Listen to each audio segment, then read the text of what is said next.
All the articles you have come to love in Equus magazine are now available in this podcast, Equus on Audio. Each article is released as its own separate episode to make them quick and easy to listen to. Search Equus on Audio to subscribe on your favorite podcast player, and you'll never miss an article. This article was posted on June 23, 2026. It was written by D. McVicker and is titled, 7 Things to Teach Your Trail Horse. For most of us, trail riding is all about relaxation and enjoyment. When you leave behind the rigors and repetition of arena work, you can simply savor the experience of being in the saddle and perhaps getting to know your horse a bit better. But sometimes a trail outing becomes a test of wills and your skills. It's hard to relax on a ride punctuated by successive spooks or interrupted by refusals to cross water or pass scary objects. And it's exhausting trying to control constant jigging or, conversely, squeeze a little momentum out of a sluggish mount. The disappointment is even greater if every other horse on the ride seems to be taking everything in stride. What is it about those horses that makes them so much more fun to ride on the trails? Finding the answer means looking beyond specific incidents and frustrations and taking a broader view of your horse's training. To perform well on the trail, a horse must have a good foundation, says trainer and clinician Jonathan Field from British Columbia, Canada. People don't equate the same level of prep for trail riding as other disciplines because it seems like such a simple endeavor, he says. But the people who are living the dream, they're the ones who have put in the time to make that horse the best trail horse he can be. To set out on that path yourself, you may need to revisit a few basic training exercises. Many of these will involve skills your horse learned long ago but hasn't had to use very often. Others will focus on gaps in training that can be fudged a bit in the security of the riding ring, but become significant issues when you're away from home. But mainly, going back to the fundamentals will help you address larger issues of compliance and respect that underlie many trail behavior problems. Here are the 7 things to teach your horse to keep your trail outings as harmonious and enjoyable as possible.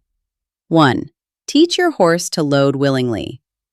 Big red flags go up when I see someone having trouble loading because it tells me about the willingness of the horse and if he has respect for the rider, says Gary Woods, a frequent trail rider from Gilbert, Arizona, who is also my riding instructor of many years. Loading into a trailer is basic to trail riding. You won't get to many far-flung trails without a willing traveler. Although horses tend to be a little claustrophobic by nature, most learn to tolerate hauling, given enough time and patience. But loading problems are usually not just about getting into a trailer. They're almost always about you and your horse, and where you stand in his estimation of your leadership skills. I learned this the hard way years ago, when I called Woods to ask if he could help me retrieve my horse, Louie, from a friend's backyard after he refused to load for 2 days. Woods said he could help, but that it would take patience, trust, and groundwork. He was right. Today, Louie is a consistent loader. He hops into any trailer when asked, and just as important, once we arrive at the trailhead, he's quiet, confident, and a pleasure to ride. If the horse is stressed out the whole time he's in the trailer, and he's burned up every ounce of confidence he's ever had, and he's sweating and scared, how is he ever going to go on that great ride you want? Points out Field. If you take the time to teach your horse to haul safely and confidently, many other issues will resolve themselves in the process, he says. Along with gaining the horse's trust, exercises such as sending him over tarps and driving him through narrow openings can help prepare him for loading and hauling, according to both Woods and Field. 2. Teach your horse to go where you point him.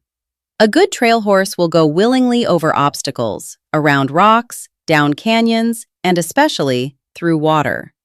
At some point, you're going to come to water that you have to cross, and if your horse refuses, you're going to have a problem, says Field.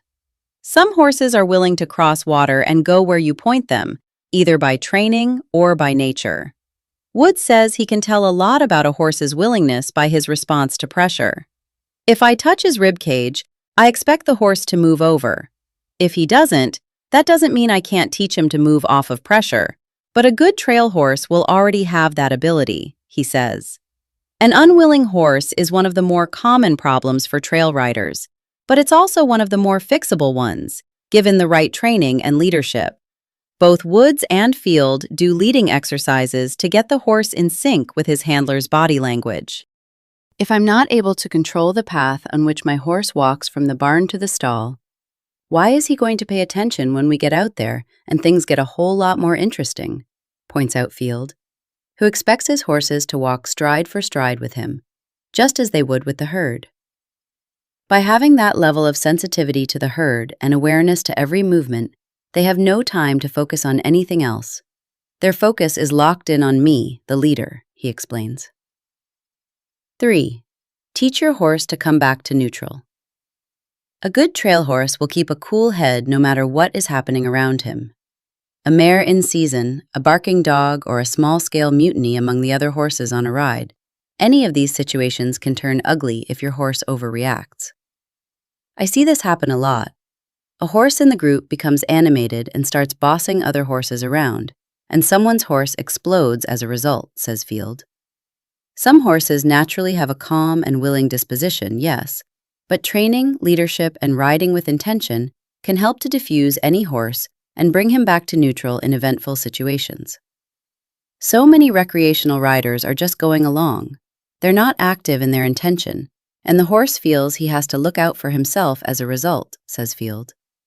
Keeping your horse's mind engaged while in hand or under saddle, and generally riding with purpose, can help cooler heads prevail in times of high stress and uncertainty.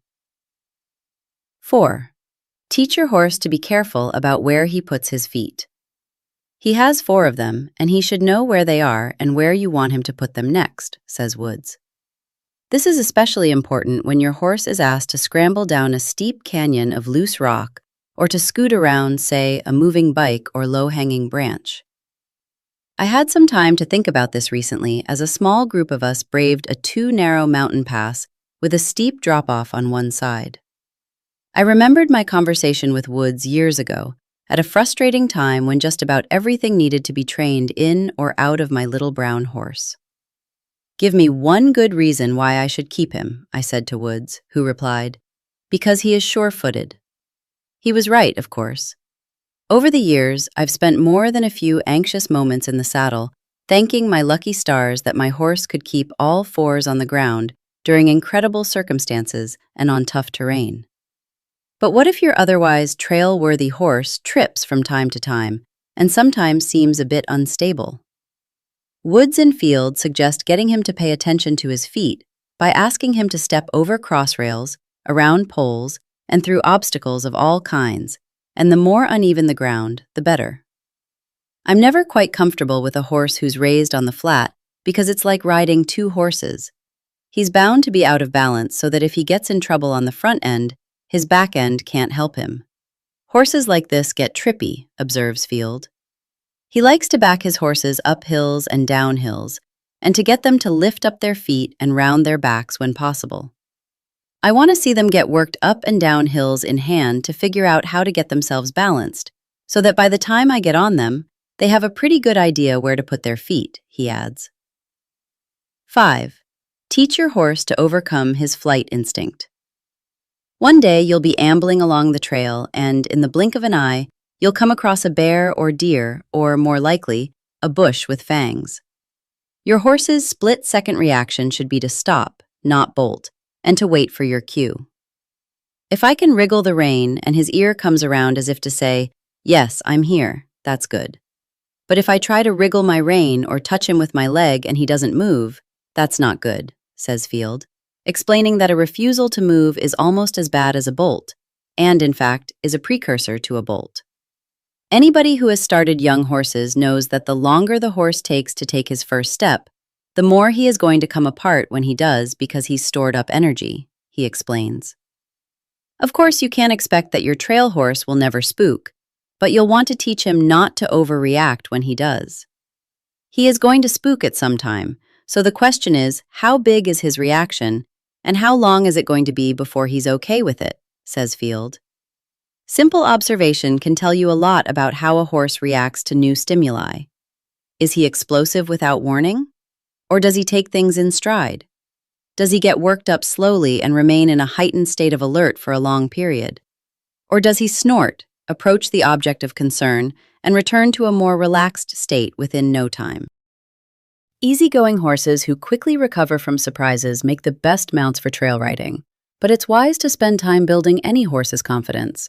Trail challenge competitions and play days are great for desensitizing the horse and exposing him to new stimuli in a controlled setting. In addition, Wood suggests establishing a relaxation cue, such as a pat on your horse's withers or a slight lift of one rein as a "come back to me" or "it's okay" cue as one more measure of control should your horse's world turn upside down while ambling down the trail. 6. Teach your horse to maintain his independence from other horses. If your horse is friendly with his herd mates, that's fine. But if he's glued to the tail of the horse in front of him, that's not. Likewise, if one horse in the group trots, your horse shouldn't have to trot too. Seemingly little issues like these can become dangerous quickly if you're separated from the group for any reason, or if one horse bolts or starts acting out and your horse follows suit. So often these horses live in small spaces, and they're not used to horses coming and going. If their riders don't fundamentally have the leadership to keep these horses with them, they lose control, says Field. To find out where your horse falls on the herd-bound spectrum, both trainers suggest watching him interact with his herd or taking him out for a ride alone. Does he call out to other horses or balk when leaving the property alone? Does he feed off the energy of other horses in the pasture? Does he readily back down when challenged by the herd? Or is he overly bossy? An insecure horse is more likely to be herd-bound than a more confident one, but aggressive horses also exhibit a related behavior, a tendency to be bossy or pushy toward other horses, according to Woods. He suggests exercises such as gradually lengthening the distance between you and other riders and keeping the horse's attention on you at all times, which is at the heart of all herd-bound issues. The reason he's looking to other horses is because he doesn't trust you, and that's the number one thing you need to develop in a good trail horse, says Woods. 7. Teach your horse to head out as eagerly as he heads home. A good trail horse has to be able to go anywhere without issue. He won't jig, grow anxious, or bolt for the barn at the first sign you're turning for home. Barn-sour horses typically lack confidence and have many of the same tendencies as the herd-bound horse, and they may even be attached to their herd mates as well as to familiar surroundings.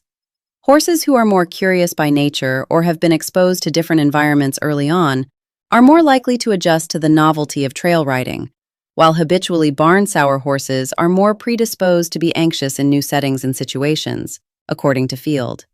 He says that many horses fall somewhere between these two extremes and simply need more exposure to new and different surroundings before they make confident mounts.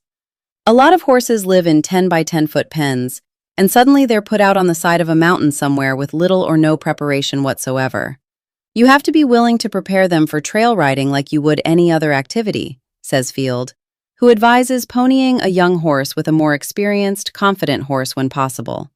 He also suggests slowly expanding the barn-sour horse's zone of comfort around a familiar trailhead or arena to help him gain confidence and adjust to new environments.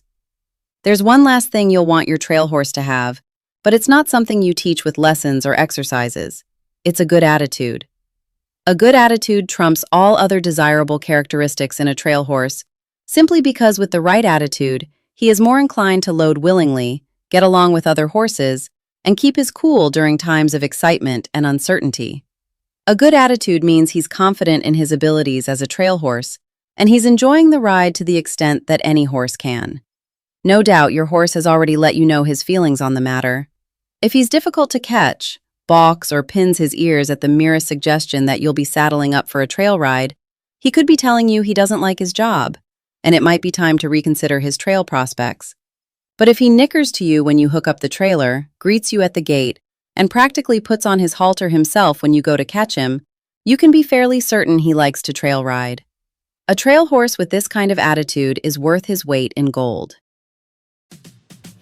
Tired of flies bugging your barn?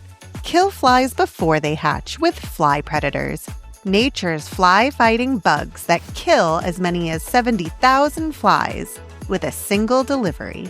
Sprinkle these beneficial insects around your farm every 3 to 4 weeks and enjoy fewer flies all season long. Learn more at spalding-labs.com. Little bugs, big difference.